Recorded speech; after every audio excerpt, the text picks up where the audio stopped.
Hi guys, Baron here, and today we are going to learn about breeding.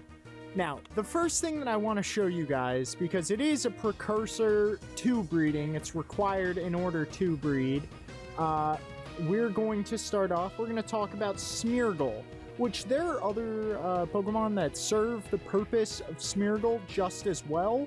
It just seems like Smeargle is a good choice because it can learn literally any move you want to teach it, and that you feel will serve a benefit to your catching.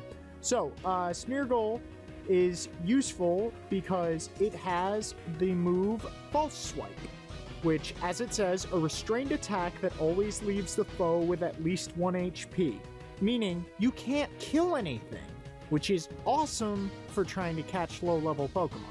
So, you use False Swipe. You also have the ability Spore that puts them to sleep. I have on mine Sweet Scent just for hordes because it's a utility Pokemon for me. Odor Sleuth makes it so that Pokemon that would otherwise be immune to abilities are no longer immune to those abilities. For example, Normal type.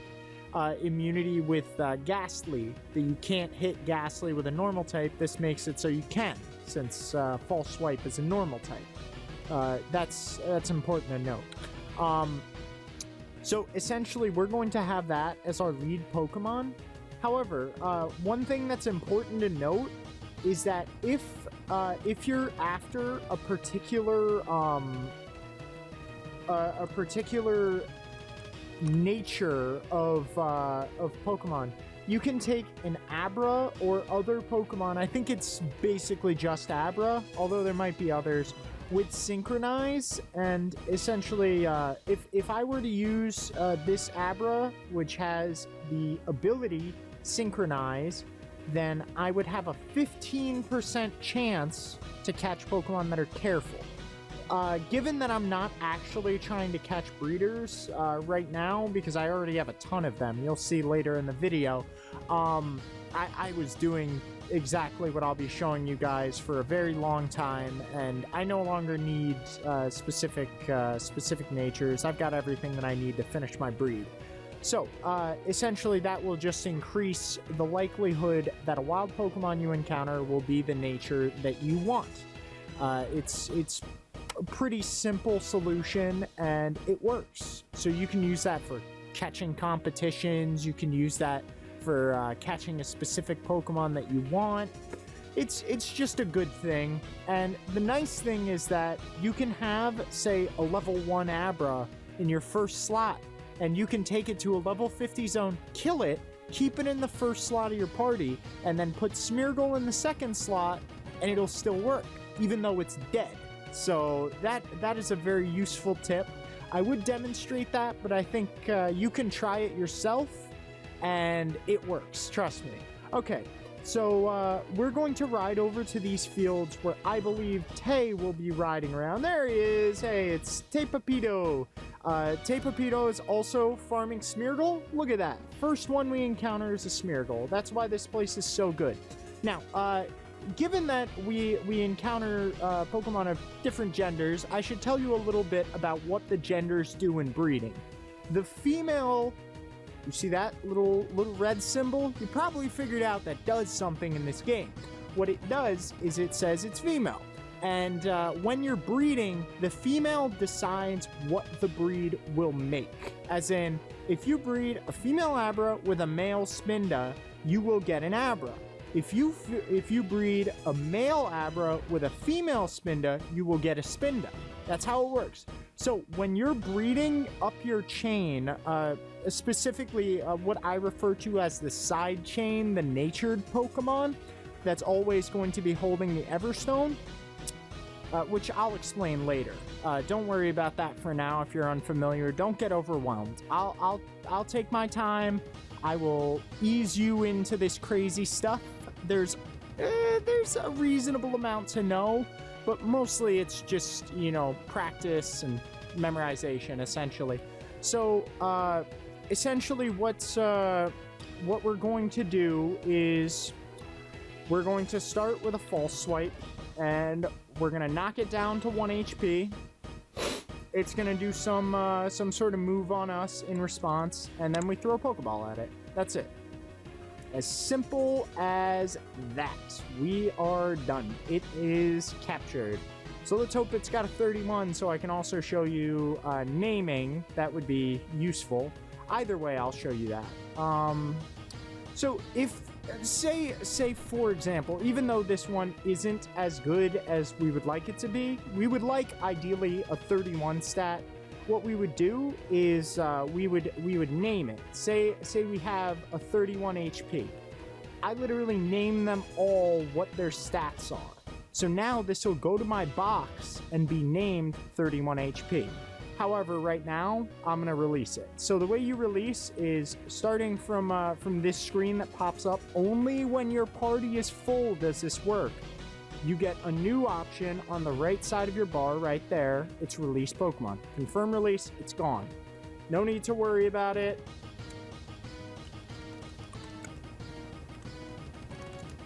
Okay, now we're flying over to Mauville.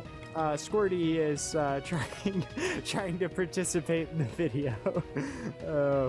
So we're gonna ride on over, and this is the Hoenn location of the breeders. This guy is the actual breeder. You trade him the Pokemon you intend to breed, and he will take them after a little while, sometimes instantly, actually. He will give you back an egg, and then after a little while, you wait, that egg will hatch, and you are done. Okay, so now we're going to go inside this building. This woman here sells braces and all of that stuff. So these braces, what they do is they lock in a stat, okay? And I'll explain that more once I've got the screen up.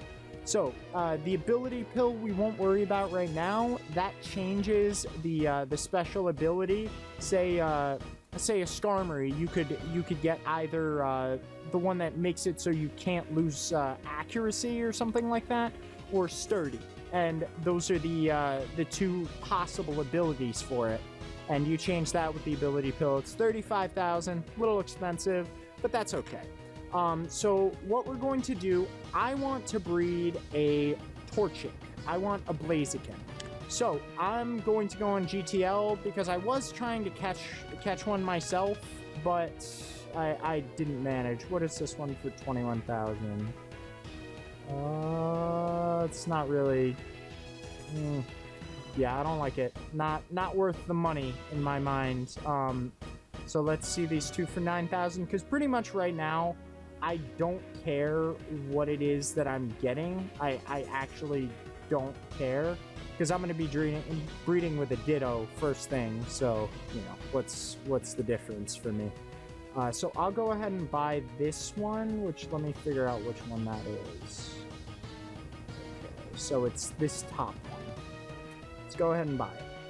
So it's 9,000, not too bad of a price. Let's go ahead and pick it up from the mailbox.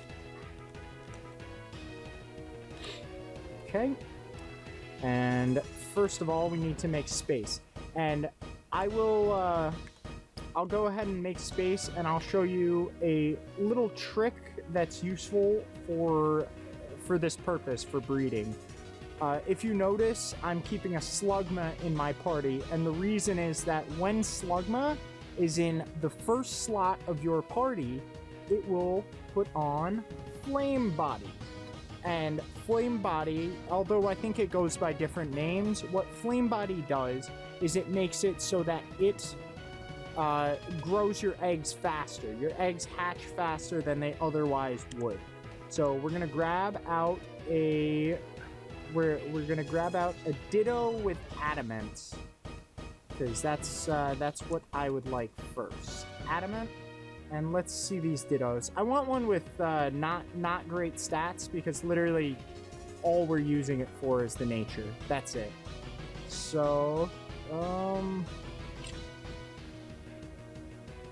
let's just check through. And you see how useful it is, just that search feature, to be able to just tab. And you can tell from how many Dittos that I have that are Adamant, you can tell that I was running around with a synchronized Adamant Abra in the lead of my party when I was catching those Dittos. So I'll just grab this one. Why not? You know, it's not the most important thing right now.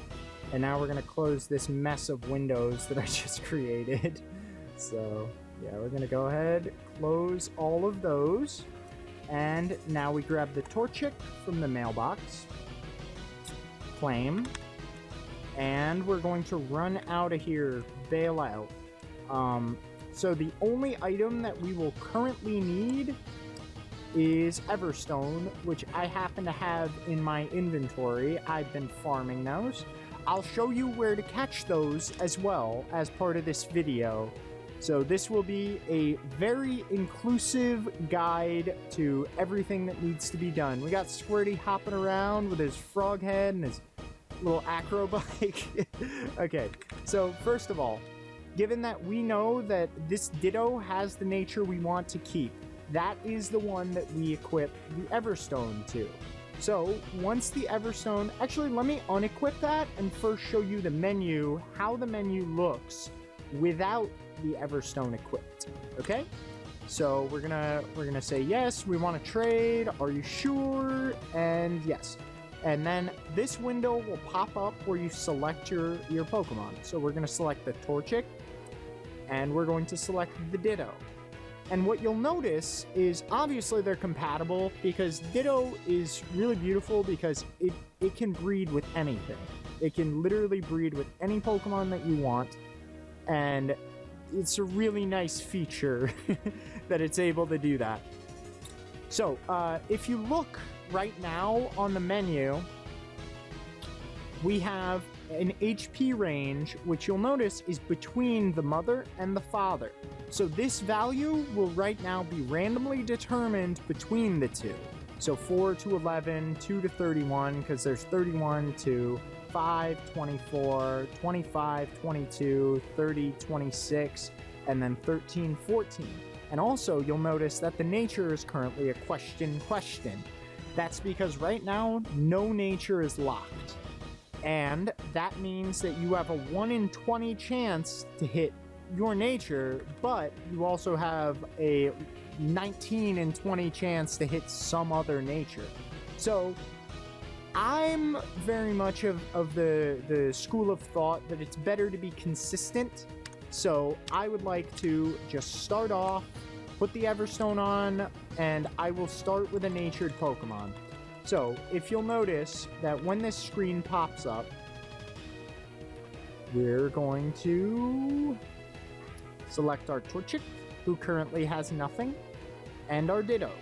And you will notice that now we have Adamant, guaranteed inheritance due to Everstone.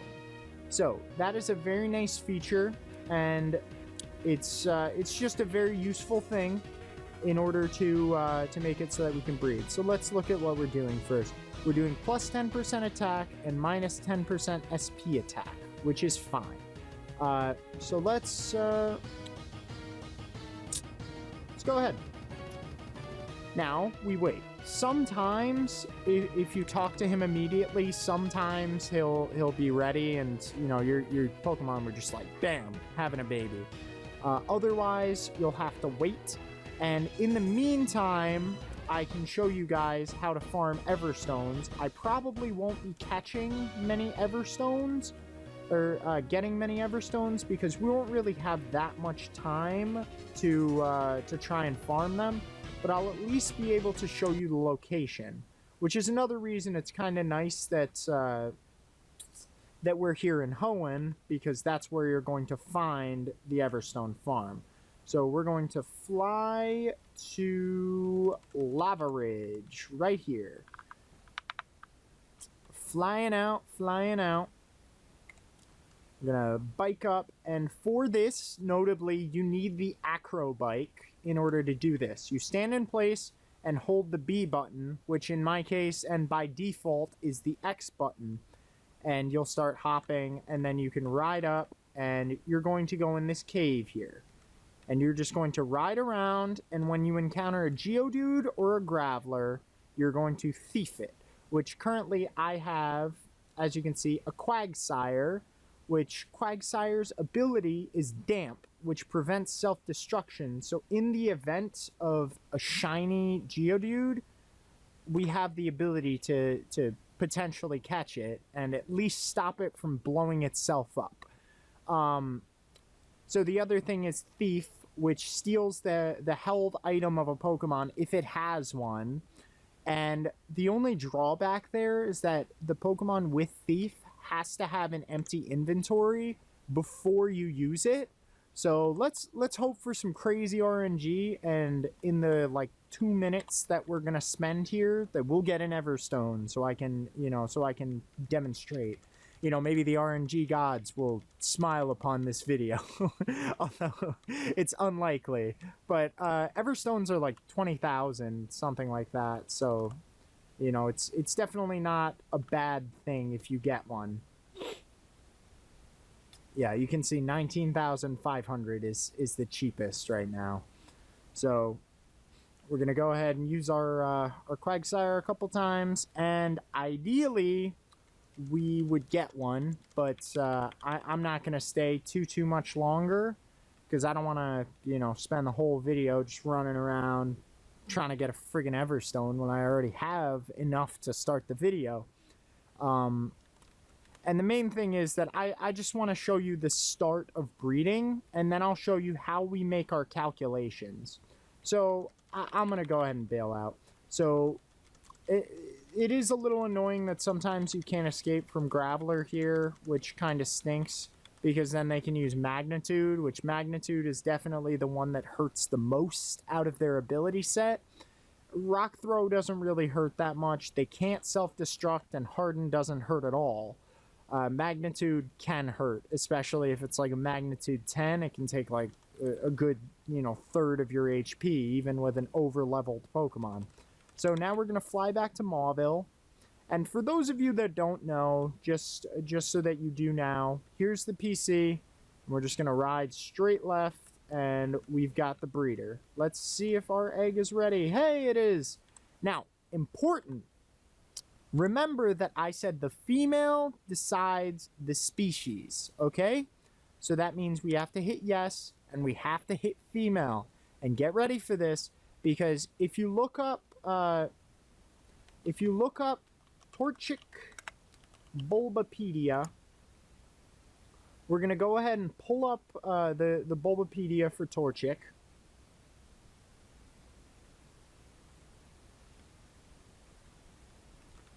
And you will see that it's 12.5% female, which means he's going to charge quite a lot extra for a female Pokemon. If it were the other way around, he would charge less. Usually, if it's 50-50, you pay 5,000. But here, I think we're going to be paying, 21,000 just to keep it female. And unfortunately, we don't have a choice in this. Throw it in a Pokeball, and now we've got our egg. So, eggs are entirely time-based. So we literally just wait around, and in the meantime, I can explain some things to you. So, in my inventory here, my storage box, you can see that if I look up 31 ATK, because I've been naming them this whole time, I can easily find, oh hey, that one has 31 attack, that one has 31 attack. Some of them, I changed how I was writing it. I used to write 31 ATT, so I have to check a couple times, just checking through my stock. That's it. So you can do that with all of my breeders, because I made sure that I could do that, because it helps a lot just to be able to quickly tab through, and you can find all of the compatible breeders that you need. Now, what I've done in order to make this breeding make sense to you and to me, I have labeled everything by letter. Letter is easier for me to remember personally, and it might work for you. You might have your own different system.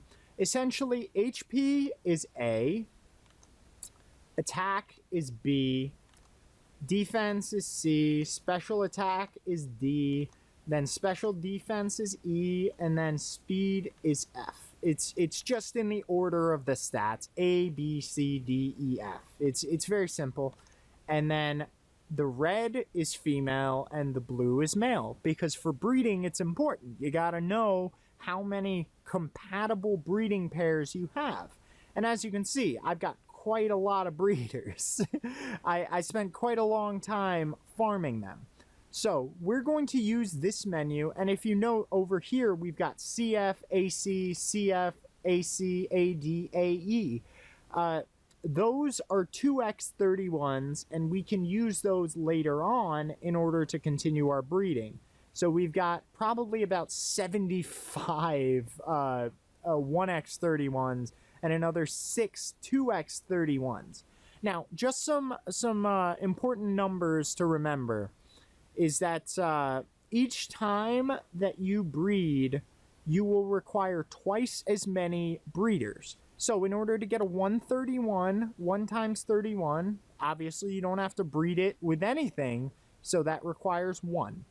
And then in order to get a 2x31, you've got to breed a 1x31 with a 1x31, both braced, and you get a 2x31. It costs 2 breeders.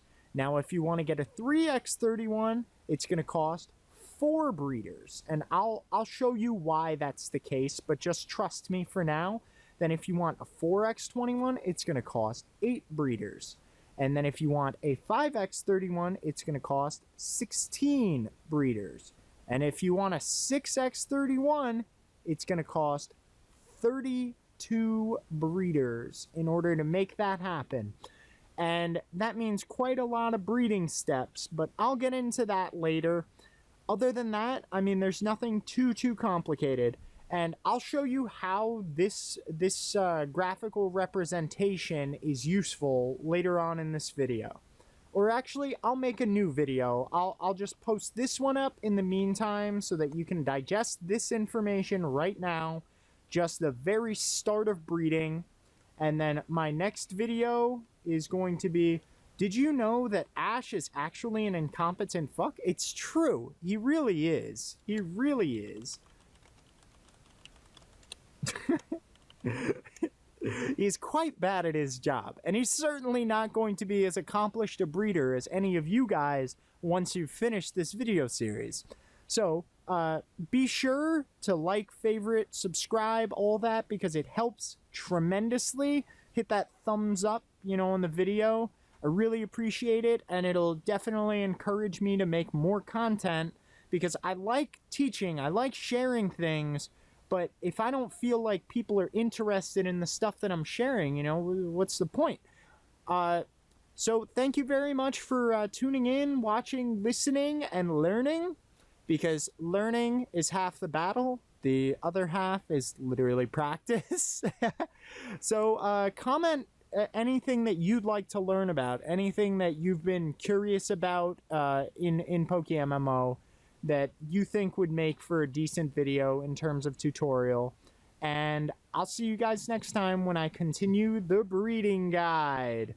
Alright, peace.